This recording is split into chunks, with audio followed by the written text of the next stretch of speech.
Bum, bum, bum. Hey everybody, come on in here. We're going to talk about the Russian confusion collusion. When does confusion turn into collusion?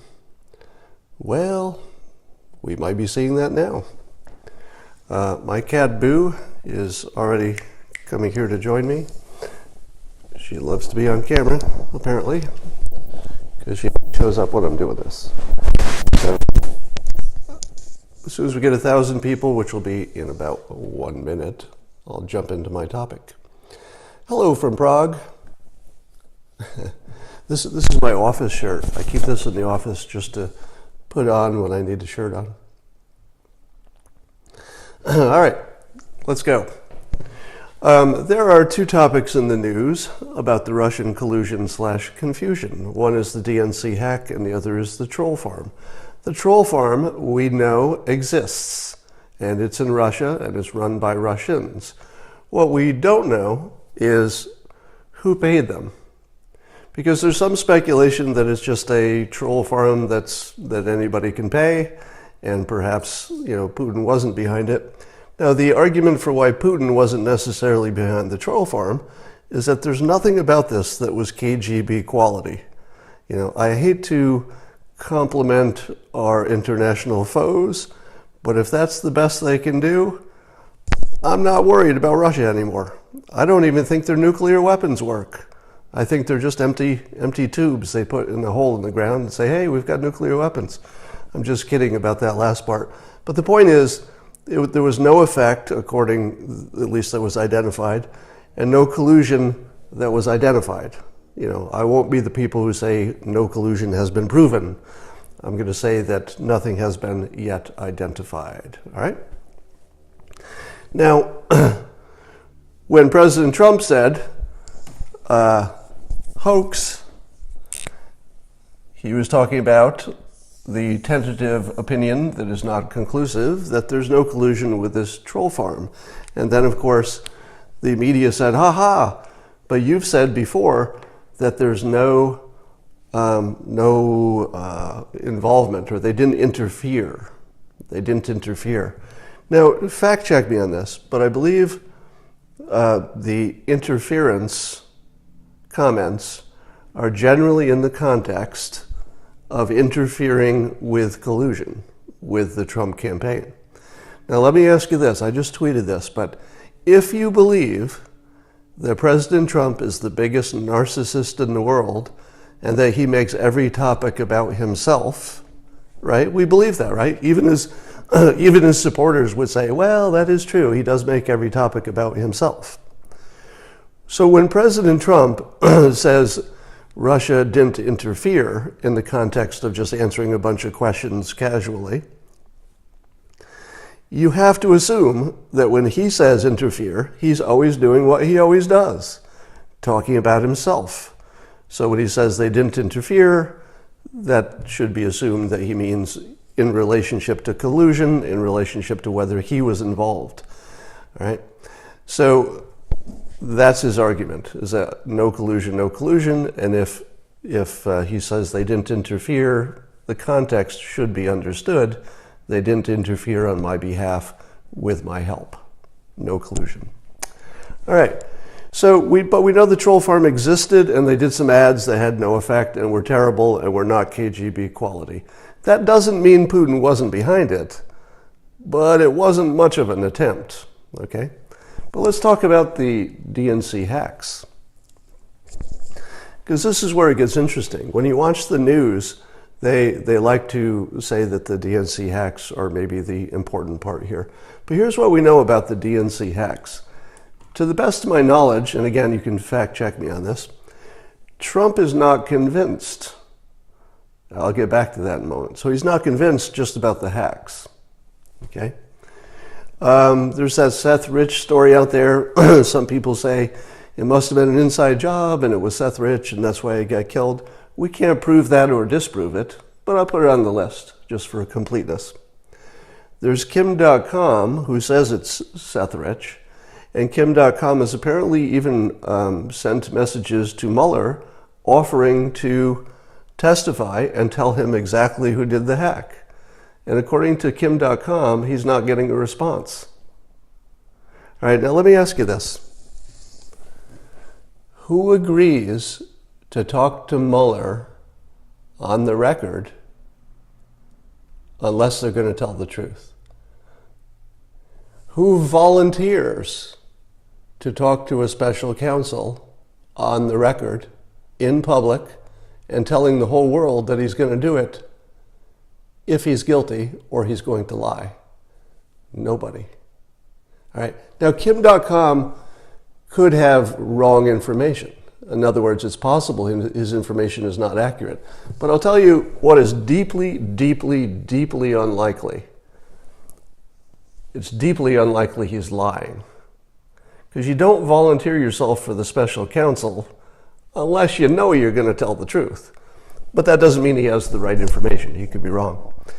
You have WikiLeaks and Assange saying that the leak was not from the Russians, or at least the information was not given to them by the Russians. That still allows that there could have been a third party in there. Russia steals it, gives it to somebody, gives it to WikiLeaks. So that doesn't mean anything that Assange says they did not get it from Russia. Now, it's possible that Assange knows who got it originally, but I don't know if he said that directly. So that's an open question. You've got the 17 intel agencies who have said that Russia hacked.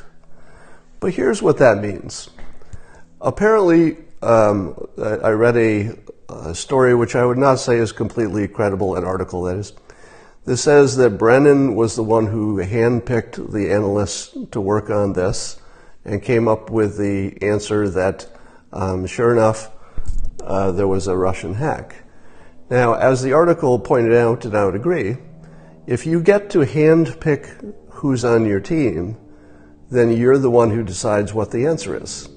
In other words, by choosing who you choose, you've already predetermined what the outcome will be. So if Brennan, for example, had chosen only people who love President Trump, there's a pretty good chance he would have come to a different conclusion than if he handpicked people he knew were on his side and were going to back him against Trump, even if the information was sketchy. So when you say 17 intel agencies, you're really talking about one person who put a team together, and that one person decided what the answer would be by how he selected the team. He selected them to get a certain outcome. Unless everybody was completely honest, which is possible. You also have the fact that Putin apparently denied being involved in the election. And Trump said he believed him. Now, doesn't that just blow your mind? It's like 17 intel agencies say he did, and then Putin, who's a KGB guy, probably one of the best liars in the world, tells Trump, no, I didn't do it, wasn't me. And that, that Trump was so gullible that he believed him. That's possible. So that description of events is the popular one on CNN, and that's entirely possible. The facts would allow that to be true, the facts that we know. But let me put a little extra context on this. I just tweeted a study in which people were trying to determine if people can tell when somebody is sick just by looking at them. And so they had identical twins. They gave one of them a shot that would cause some inflammation to, make them sick, in a way. And they found out that 61% of the people who looked at the two twins could tell which one had the shot that made him a little less healthy. Now, that was 61% of the general public. Imagine now if that test had been given only to experienced doctors with 30 years of practice. If you put experienced doctors in that case, I believe that they would pick the sick twin almost every time, maybe 90% of the time. I can tell you that, and I've said this before, that as a hypnotist, one of the things you learn is to look for micro changes in the face and the body and the eyes, to look for, in context of hypnosis, you're doing it to see who's relaxed and who isn't. But I have suggested that same talent could detect lying, right? So if you see somebody say, let me try to do, I'll do the exaggerated version, all right? If somebody says to you, I didn't do it, and then they twitch like this, well, if you notice the twitch or the look away or the mannerism that's out of place, that usually means lying. So my suggestion is that President Trump has 71 years of dealing with people in person and sorting out who is lying and who isn't. And so my assumption is, if you're saying, okay, an ordinary person talked to Putin and Putin lied, how could that person tell the difference? And I would agree. The ordinary person can't really tell the difference between the lie and the truth. The average person can't. A trained person can get really close, all right?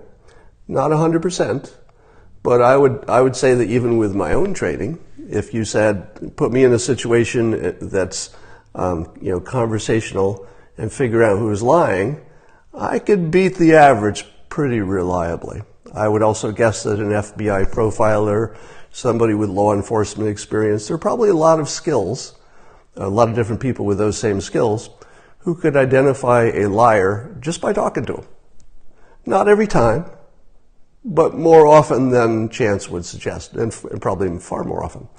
Now you've got a case of, this is my analysis here. Trump, I believe, might be one of the best human lie detectors alive. He might be. Now that doesn't mean he's right every time, but he's probably got those skills. Putin is probably one of the best liars alive, because he's had practice, right? So if Putin told Trump something that Trump thought sounded true, that doesn't mean it's true. But when Trump says he sounded like he believed it, I gotta think that you can't discount that. In other words, look at all the evidence that the hack did not come from Russia. All right? You've got a completely a separate hypothesis of where it came from that's completely believable. I don't know if it's true, but all the facts line up perfectly for the alternative hypothesis. And here's my best argument. All right, I'm saving the best for last. President Trump has the highest security clearance in the country.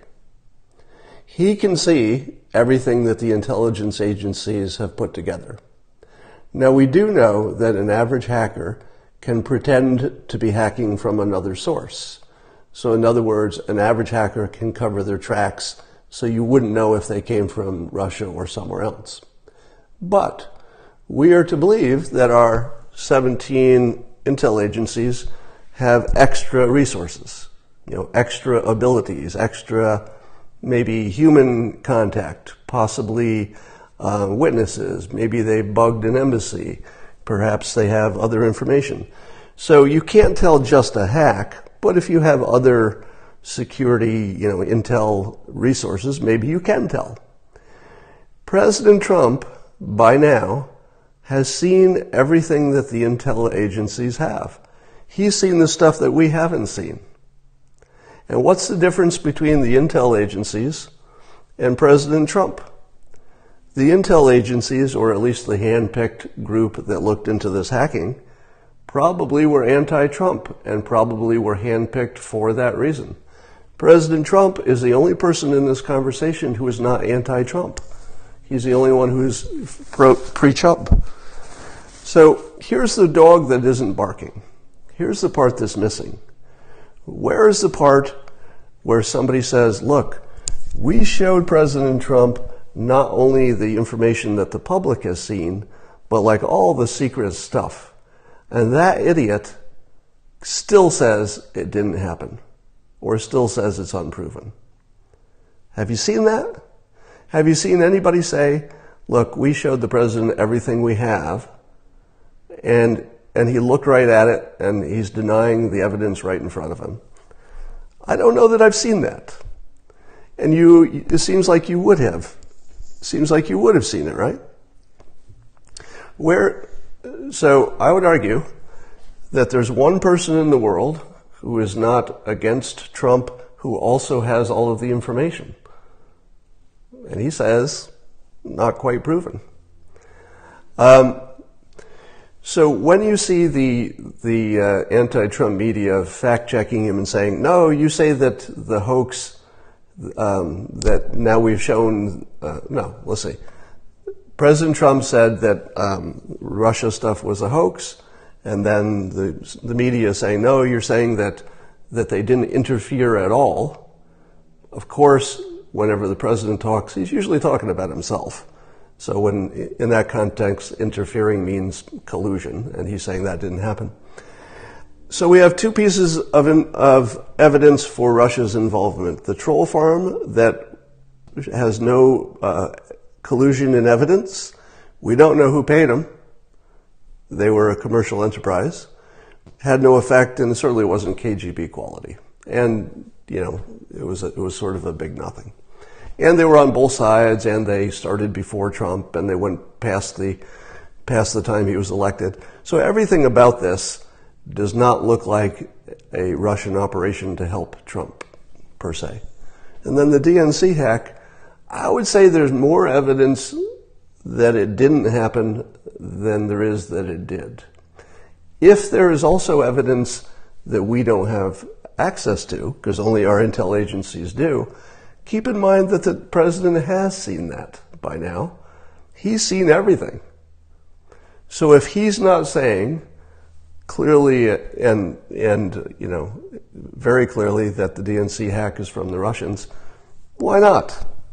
Could be he's not sold. All right. And a number of people keep saying, you know, why can you not believe it if 17 intel agencies say it's true? But our intel agencies are not credible. Are they? I mean, that literally their job is to deceive people.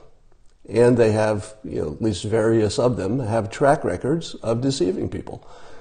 So I would say that the credibility of our own intel services on this issue, not in general, you know, in general I think they're pretty credible, I'm sure. Then, anyway, the point is that if you believe our intel agencies are credible just in general,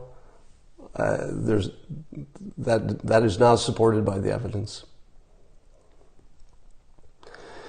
Yeah, so there were only 3 or 4 agencies that were involved, and they were hand-picked agents from each that Brennan picked, right? You can fact-check me on that, but was Brennan the person who put together the team? Somebody saying, so you're smarter than U.S. intel agencies? Are you trying to Kathy Newman me? Somebody's saying that I'm claiming that I'm smarter than the intel agencies. Is Kathy Newman on this Periscope? Kathy, is that you?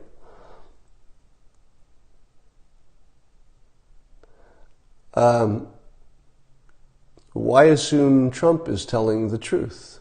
I don't assume that. I'm looking at the evidence. I would not assume anybody involved in... So let me say that clearly.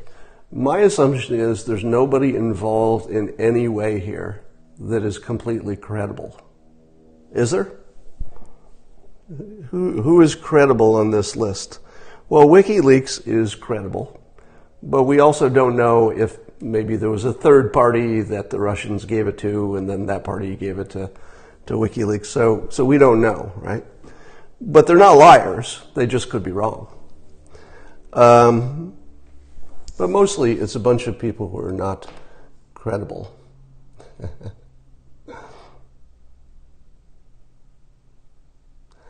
All right. Somebody says that they're credible, so. Kim.com is not credible because he's a criminal. So .com is literally a criminal. So it's entirely possible that he doesn't do anything untoward except the things he's accused of being a criminal for, but you can't really take a criminal as your witness and rely on that alone. Who says he's a criminal, he was framed? Well, we don't know, but whether he was framed or he's a real criminal, what we know is that he's accused of stuff, so his credibility is low even if his accuracy is high. He's been charged, not convicted, yes. Okay, we'll say charged. So I won't call him a criminal, I'll call him alleged criminal. But the point is the same. If you have an alleged criminal, their credibility has to be lower than someone who is not an alleged criminal.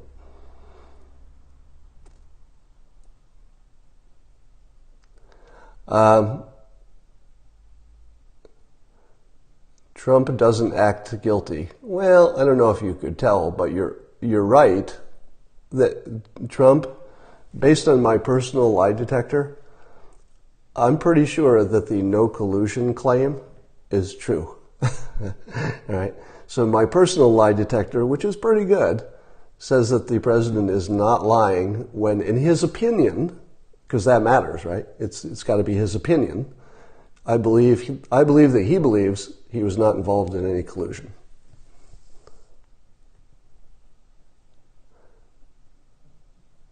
And collusion isn't a crime anyway.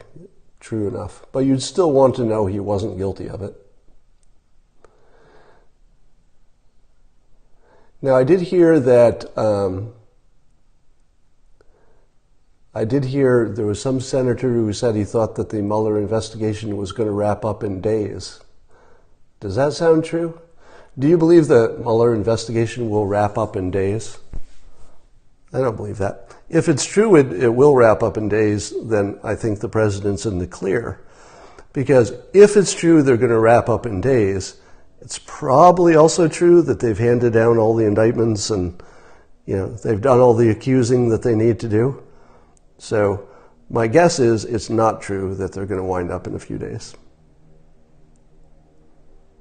Somebody says maybe it already wrapped up. That's actually possible. It's entirely possible that the indictments about the Russian troll farm were all they had. And they just fired that, and maybe they're looking for a few leads just to be sure. But they might think they're done.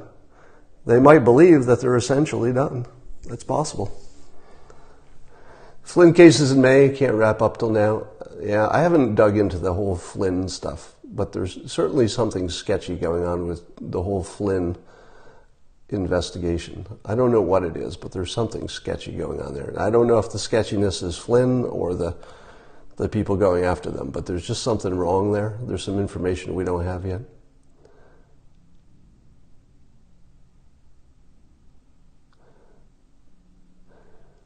Will Trump meet with Mueller? Not if he's smart.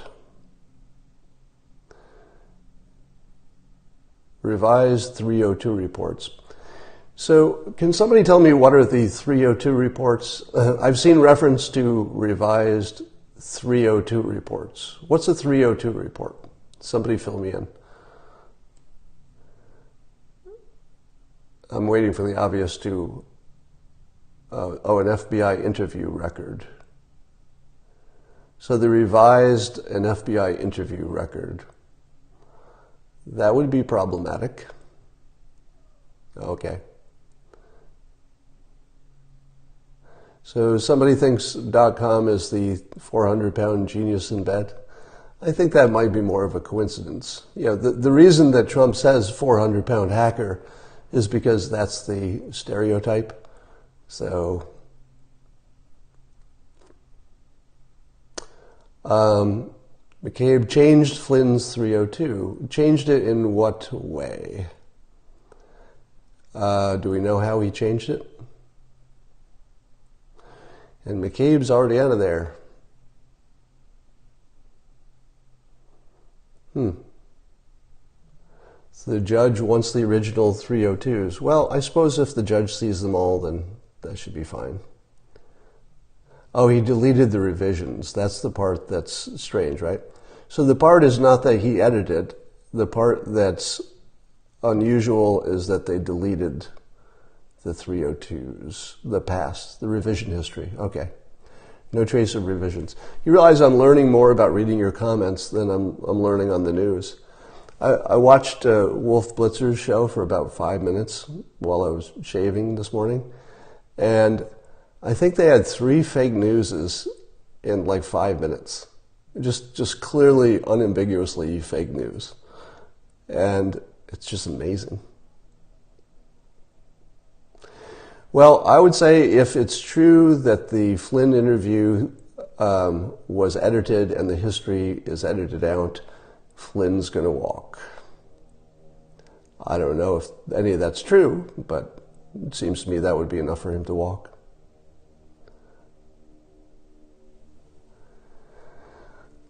Is Mueller out to get Clinton? We've seen no evidence of that.